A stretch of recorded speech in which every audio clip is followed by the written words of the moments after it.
about war games taking, and I'm surprised it's being done in the United States, because we are supposed to be allies, and they're supposed to know this very well. Because if you can tell me, I'm sure you're telling people who matter also in Washington D.C. So if they know it, why is it then that people within their establishment keep leaking? And I'll insist it's a leakage, because I'm sure there's no kooky-minded journalist sitting in some publication and says, well, you know what, I have nothing to write about, so let's just write about Pakistan's nuclear program and the different scenarios about how we're going to secure it. So it's definitely somebody sitting and leaking this stuff. Why is it happening? Well, let me take a broader view first, and then come specific to this specific side of this question. Broadly speaking, there are political motivations. I'm not going to go into those political aspects, but most of those people who are writing about these issues are not Pakistan experts. Most of them who have, and there's been a string of articles coming out from in the Western media.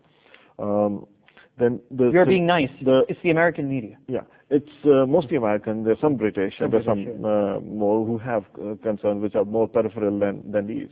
But also that the scenarios come from these writers and not from the government. I think the governments understand this better in many ways, because there is more state-to-state interaction on some of those aspects. The scenarios are being built around the issues of extremism, the political situation in Pakistan, but that has, if I may submit, have no connection with the nuclear weapon security aspects. And they are not, the nuclear weapon security is not linked to the politics in Pakistan. While Pakistanis may have different positions on various aspects, politics and extremism or whatever, but the whole nation stands together on as far as the nuclear capability. Sure. So that's not an issue, and I think it's an easy recipe for some of those writers to nuclear weapons. But you seem to be implying, Commodore Khalid, somewhere you mentioned that some writers, it's not the government position. Some writers just do it on their own, the scenarios.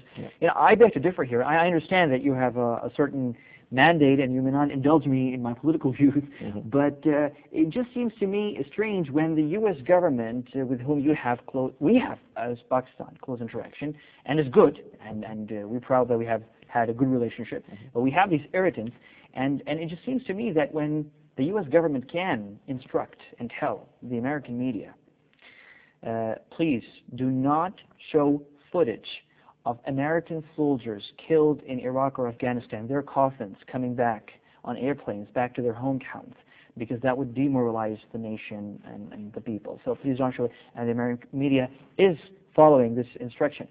I just have a feeling that they can also tell them, you know what, we have a good ally, Pakistan, who has been with us for the past half a century. They've been good friends. They've stood with America in the biggest challenge America ever faced, the Cold War, and now terrorism. And they have their sensitivities, and please do not indulge in this kind of, reporting and this kind of writing. They can do that. Yeah, I would not get into the conspiracy theory aspects of that, but let me just say that I still maintain that some of these writers. I mean, look at how this has been happening in last couple of years. Yeah. Every Tom, Dick, and Harry and their respective uncles are writing books on that. Some people who only wrote about precious stones are writing books on A.Q. Khan and nuclear proliferation. This is good money.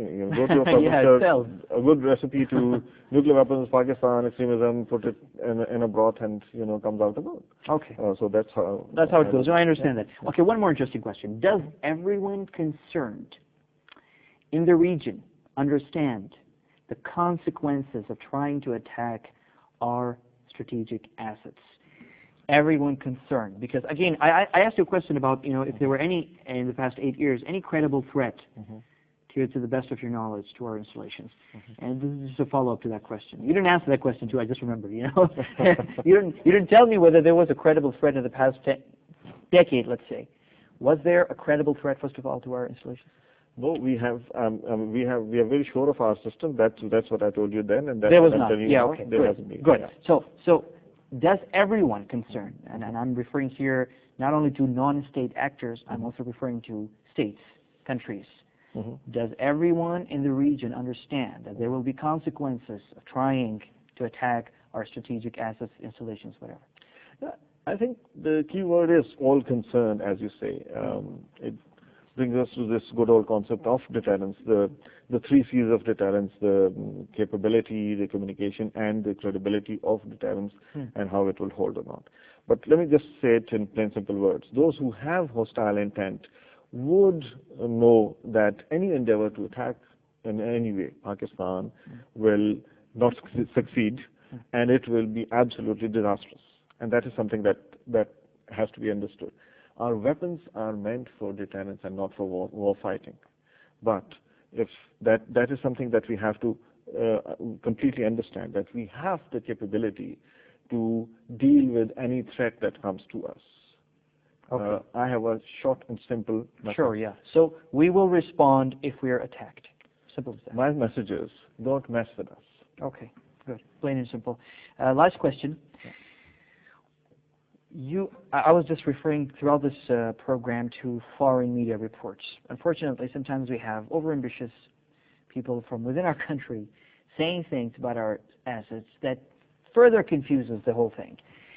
Just recently, one of our leading politicians, somebody who people outside the country listen to, and I'm referring to Muhtarama Benazir Bhutto, said something very interesting. She said, there's a possibility, and she confirmed it.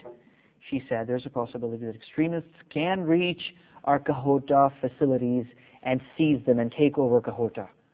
And I don't know, I thought that was a preposterous statement coming from a Pakistani, further confusing the mindsets of people outside and stoking their fears. I don't know if this is true or not. Okay. I would not want to get into the political situation of responding to this question, but it is a specific question about a nuclear facility. And like I've been saying it continuously, I think this assertion is politically motivated. It may have other reasons for that. As far as nuclear security is concerned, no question, and I'm sure of that. Great. That leaves me really, that's all the questions I have. The questions that I have that remain, that are unanswered, will remain unanswered because you will not answer them, I know that.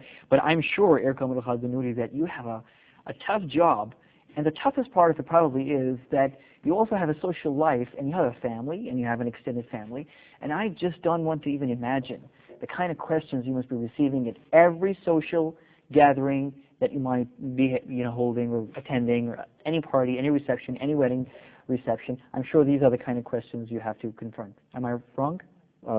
Absolutely. But I'm a fighter pilot by training. I'm trained for multitasking. Okay, great. Excellent. Air Commodore Khalid Banuri, the Director of Arms Control and Disarmament Affairs at the Strategic Plans Division. This is part of the organization, the NCA, that oversees Pakistan's strategic assets. It was a great discussion and nice answers, and I thank you very much for sharing this with our viewers. I hope it will clarify a lot. I hope so. Great. You have to stay put because after this quick break, I'm going to join you back. I have some interesting stuff, the emails, of course, and also I'm going to talk to you and share with you something about those 2 Americans who were deported from Lahore. I'll tell you why and how and what we have to say about it after this break. Thank you very much.